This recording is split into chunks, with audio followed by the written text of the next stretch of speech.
Dalangin po natin ang bawat isa, ang mga ministries, at ang mga Black 21 at patuloy silang maging mahalal at gumanap sa iyong gawain namin. Maraming pong salamat ng Diyos sa iyong patnubay sa mga taong natin ngayon sa dahil ito. Nawa po ingatan niyo ang mga anak nila, mga kasama sa bahay na nakaiwan, mga posibleng iligtas, at yung mga taong papunta pa rin dito, nawa po Panginoon na iyong gabayan, gawing ligtas sa kanilang mga dadaan. Maraming salamat po. Kapuri po sa inyo. Salamat. Amen.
Magsiluhod po tayo.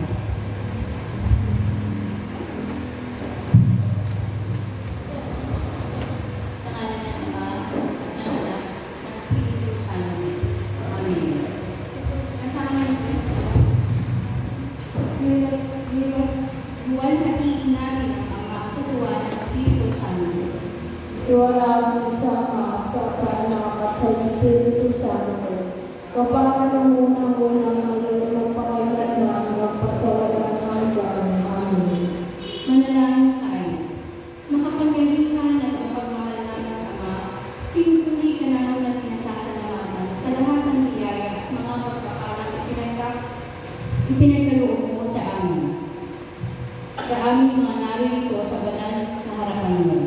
Maraming salamat din po sa sandaling ito na itinakda mo para magkatipon kami upang makapiling mo sa loob ng isang oras ng pananatili namin sa damang banal na ito. Tunghayan niyo po kami ngayon at pagkalooban ng biyaya mauunawaan namin ang iyong kalooban at mga plano. Isugo mo po ang iyong banal na Espiritu at puspusin ang bawat isa sa amin upang maging makabuluhan at makabugan ang mga sandali ng aming pananatili rito.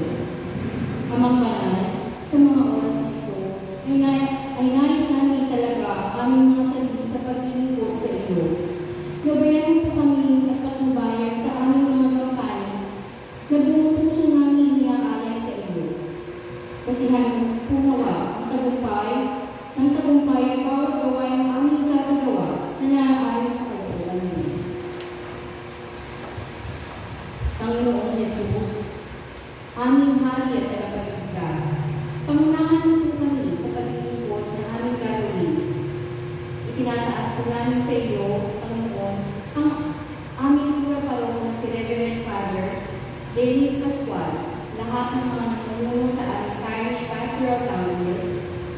Idinadalangin din po namin ang aming Marriage Encounter Weekend Seminar, Batch 22, na nakatakda ngayong November 17, 18, at 19, sa mga araw ng Biyernes, Sabado at Linggo. Ang aming batch shepherd, batch overall coordinator, na siya ang mamuna sa amin at lahat ng tutulong sa kanila. Gayon din po, idinadalangin namin ang aming working staff, ang aming music ministry, ang buong sponsoring class, at mga speakers na patuloy mong ginagamit sa kapanahunan ito upang maging saksi mo at maging katuwang sa pagpapalaga ng iyong mabuting balita. Kasama rin po sa aming mga panalangin ng mga elders ng staff at the Holy Eucharist sa kanilang walang kapag-ulang pagtulong at paggabay sa mga mag-asawa upang makita nila ang daan patungo sa iyo. Piyayaan din po ang mga taong walang sawang tumulong sa amin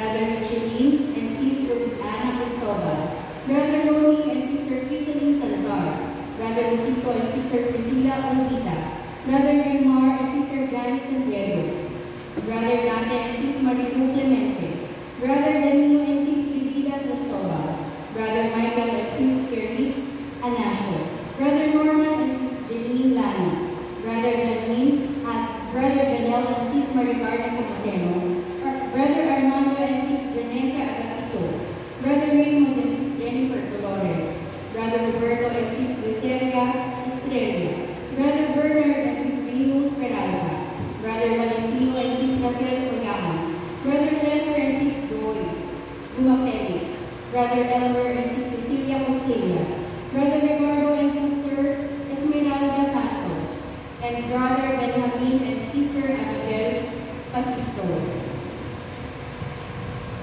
Kasihan mo nawa ang bawat isa ng interes at marugdog na hangarin na magbukas ng kanilang sarili sa pagbabahagi ng kanilang mananasal bilang saksi sa kabutihan mo. Palakasin mo po kami lahat sa ilig ng iyong pag-ibig na siya namin hangat at laging inaasahan upang kami maging matatag sa pakikibaka sa buhay na ito. O Espiritu Banal, tanglaw at liwanag ng mga mananampalatayang Katoliko, nakumbalo kami ng iyong kapangyarihan at kabanalan upang matutumpay namin may katulad ang kabutihan laban sa lakas ng kasamaan. Nagamit nawa namin ng lubusan ang lahat ng kaloob mong katangian sa amin upang kami maging mag-isang mga nagtulong at tagapaghatid ng iyong katotohanan at mabuting aral. Punuin mo na iyong biyaya kami mga nananawagan sa iyong patnubay at akayin mo kami sa kaligtasan at pagkakaisa sa inyong simbahan, sa aming parokya at sa aming mga tahanan.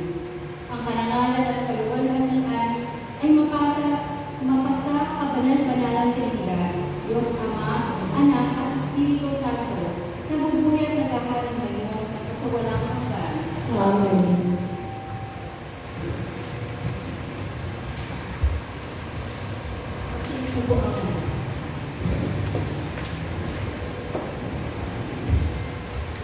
Ang kadakilaan ng Diyos at karangalan ng tao.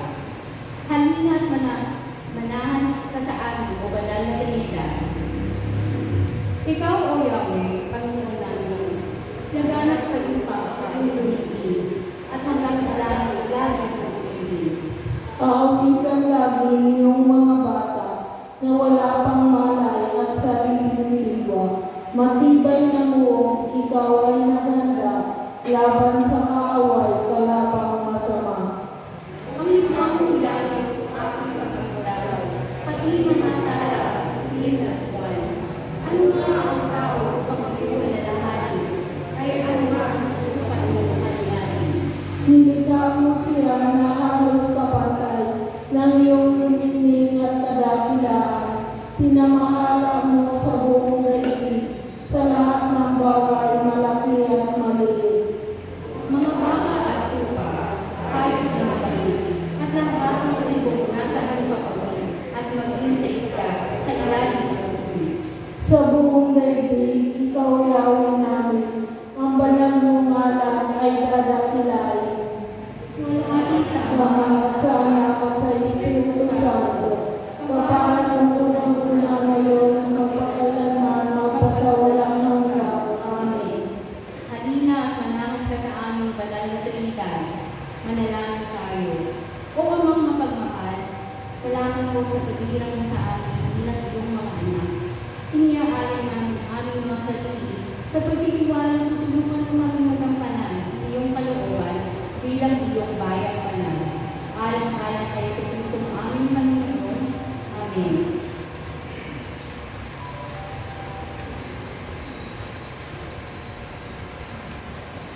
Ang pagpapahayag ng salita ng Diyos ay sa unang pagbasa.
Salamat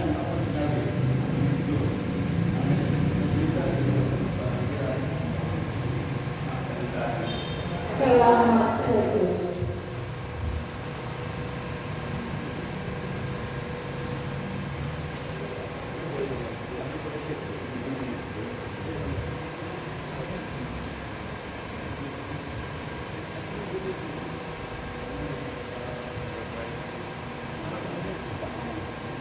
Magsinuod po tayo lahat.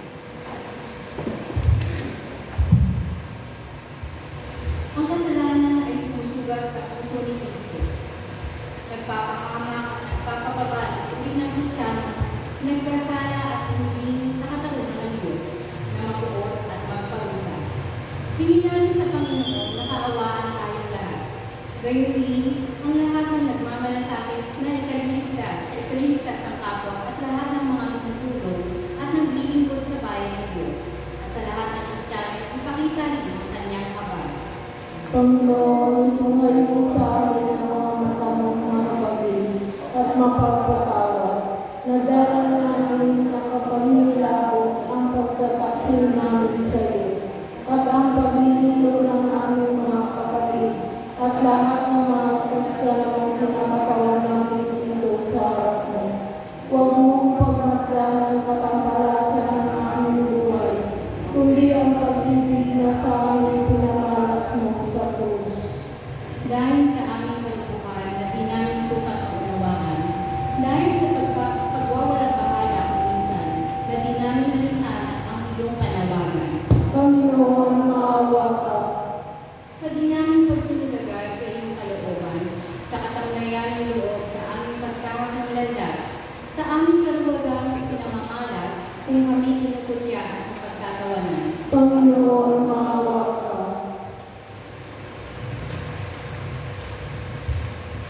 Sa di namin paghahanda sa aming pakikinabang na di karapat-dapat, sa katamaran namin sa pangungkisan, sa pangihina ng loob, sa harap ng mga nagising, sa aming katamaran at sa pagsisimba, sa pananalangin at sa pagdalaw sa tabernakulo, sa aming pagkalikod sa mga gawaing banal, sa aming kahinaan, sa pag-apula ng aming masasamang hilig, Panginoon, maawa ka. sa aming kakulangan ng pananampalataya at kawalan ng sikap sa pagka-apostol, sa kaligtasan ng kapwa, sa aming pagwawalang bahala sa pag-akit ng mga kaluluwa, sa hindi namin pagtanggol sa mga karapatan ng iyong kaharian, Panginoon, maawa ka. dahil sa maraming Kristiyano na tumatawa sa iyo at hindi tumutupad ng kanilang tungkulin linggo at pistang pangilin at lumalayo sa banal na pangalan mo, Panginoon, maawa ka. para sa mga nararanguyo sa tawag ng laman, Panginoon, maawa ka. para doon sa mga nag-aakalang makatatagpo ng kaligayahan sa kasalanan at dumadalaw sa malalaswang panahon, Panginoon, maawa ka. dahil sa mga taong nagbubungit sa kasamaan sa kanilang kapwa sa pamamagitan ng mga palay na moda, babasahin at payo, Panginoon, maawa ka. dahil sa mga taong nagbubuhay na parang walang Diyos at hindi kumikilala sa iyo, para sa mga taong ang inaatupag ay pawag-puro, sa katawag lupa lamang o sa mga bagay na makasanlibutan at puro material, para sa mga taong bulag sa iyong mga biyaya at hindi alintana ang kanilang buhay. Panginoon, maawa ka. Para sa mga kapatid namin na nakakisa sa amin at nagdalaga ng kanilang mga sarili sa paglilingkod sa iyo, subalit dahil na rin sa likas na kaninaan ay wala ngayon sa pagtitipon ito. Panginoon, maawa ka. Dahil sa maraming mga bagay na katulong ng mga ibig at pumipigil sa amin sa pagtahak sa landas na itutulong sa amin. Panginoon, maawa ka. Panginoon, paawa ka at tuhayin mo ang mga pangangailangan ng iyong bayan sa aming pakikibaka sa sanlibutan ito. Ilagay mo kami sa iyong mapagkalinging mga kamay at hanguin mo sa aming gustang kalagayan at mga tiisin sa buhay na pumipigil sa amin upang kami ay makapaglingkod sa iyo ng lubusan. Iligtas mo po kami sa kubo ng kasama at ilayo sa tukso sa araw-araw ng aming buhay upang lubusan po namin itong may buhay sa iyong kaluluwalhati. Kaluluwalhati lamang sa pamamagitan ni Jesu Kristo sa kaisahan ng Espiritu Santo, ngayon at magpasawalang hanggan. Amen. Magsiupo po ang lahat para sa dalawang pabasa.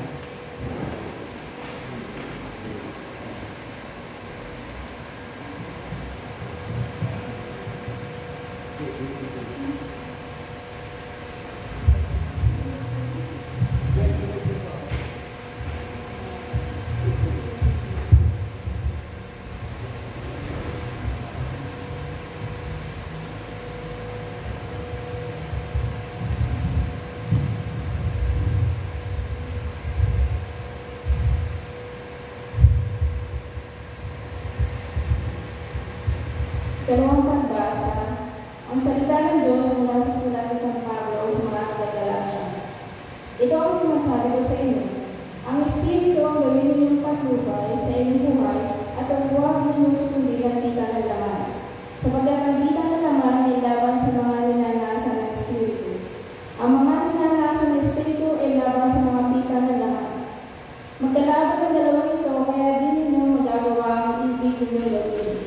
Kung kayo'y pinapatnubay ng Espiritu, wala na kayo sa ilalim ng kautusan. Hindi na kakaila ang mga gawa ng laman.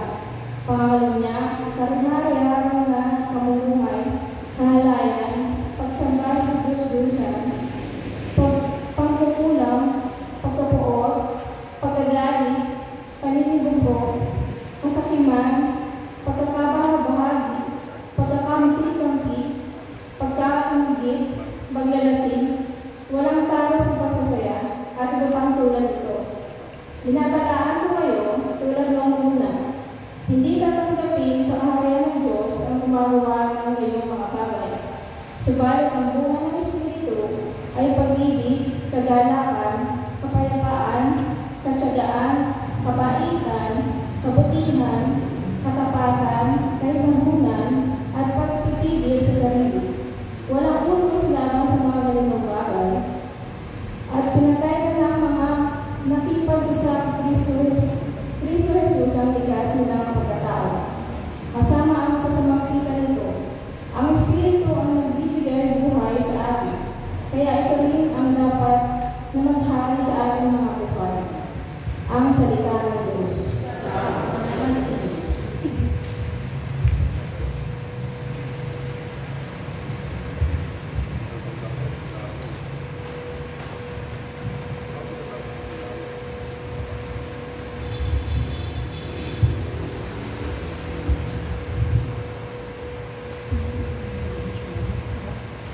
Ang Ama ay pag-ibig, ang Anak ay biyaya, ang Espiritu Santo ay buhay. Sambahin ang banal na Trinidad. Amen. Lahat ng maluwid dapat na magsaya dahil sa ginawa ng Diyos sa kanila. Kayong masunurin ay magpuri sa Kanya. Ang Diyos na si Yahweh ay pasalamatan. Tugtugin ang albat awit sa salino. Isang bagong awit, awiting malakas. Kasali ang tugtog ng alpang marilag. Si Yahweh ay tapat sa kanyang salita at maaasahan ang kanyang ginawa. Minamahal niya ang gawang matapat. Ang pag-ibig niya sa mundo ay lagana. Ang may takot sa Diyos at nagtitiwala sa kanyang pag-ibig ay tinatanggi. Hindi babayaan sila'y mamatay, kahit magkagutom sila'y binubuhay. Ang ating pag-asa ay nasa Panginoon. Siya ang sanggalang natin at katulong. Dahilan sa Kanya kami natutuwa. Sa Kanyang ngalan ay nagtitiwala. Ipagkaloob mo na sa aming makamit, O Yahweh, ang iyong wagas na pag-ibig. Yamang ang pag-asay sa iyo na sasana. Wala pinsama at